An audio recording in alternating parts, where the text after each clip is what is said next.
નિષ્ઠ સમાજ બને, કઈ રીતે આ લોકોને આત્માની જ્યોત જાગે, તો નિરંતર પ્રયાસ, ભલે કોઈ પણ રીતે કે મનથી કે ધનથી કે કદાચ કઈ પણ રીતે અગવડ સગવડ કઈ પણ પડી હોય, પણ એક સંકલ્પ, જે ભગવાને જે કાર્ય આપેલું છે, આપણા દાદીઓએ જે આપણને સંકલ્પ આપ્યો છે, એ આપણે પૂરું કરવાનું જ છે અને એ સંકલ્પ કરતા રહે છે.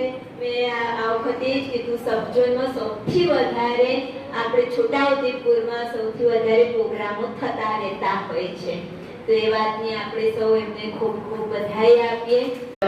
સૌ અવસરમાં આપણા ઇન્ટરનેશનલ ખ્યાતિ પ્રાપ્ત દીદીનો જન્મદિવસ છે. એમની સાથે મને બહુ કામ કરવાનો અનુભવ મળ્યો છે. પર્યાવરણ જાગૃતિ માટે સૌથી પહેલી જેમને અલગ જગાવી હોય તો અમારા દીદીએ જગાવી છે. અને જ્યારે સૌથી પહેલો એવોર્ડ મળ્યો હતો ત્યારે મેં એમને દીદીને કહ્યું હતું કે દીદી, હવે તમારે તમારા નામની આગળ ડોક્ટર લગાડવાનું.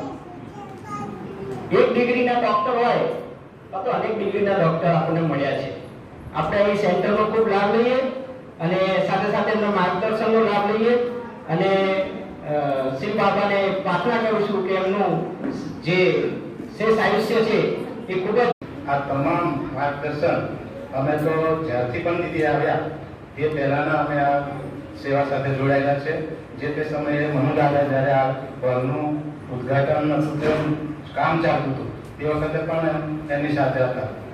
એટલે દીદીને આજના દિવસે ખૂબ ખૂબ અભિનંદન. શેષ જીવન એમનું ખૂબ આરોગ્યમય, નિરોગી અને આપણી સાથે હવે પછીનો પણ સમય એમનો ખૂબ સારો આપણને માર્ગદર્શિત કરતો રહે એવી અભ્યર્થના સહ. ઓમ શાંતિ.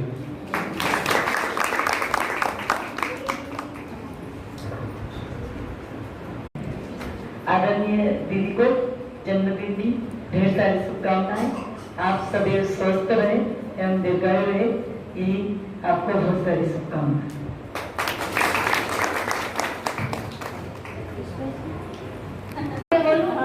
22 વર્ષ અહીંયાથી રહીએ છીએ એટલે ગુજરાતી તો આવડે છે બોલતા, પણ મારે જે વાત કહેવાની હોય ક્યારે ક્યારે અટકાઈ જાઉં છું. તો પણ કારણ કે રોજની પ્રેક્ટિસ ના હોય એટલે એવું કંઈક થઈ જાય ક્યારે ક્યારે. તો પણ મને ગમે છે ગુજરાતીમાં જ્યારે હું વાત કરું, મને બધી બહુ ખુશી થાય છે.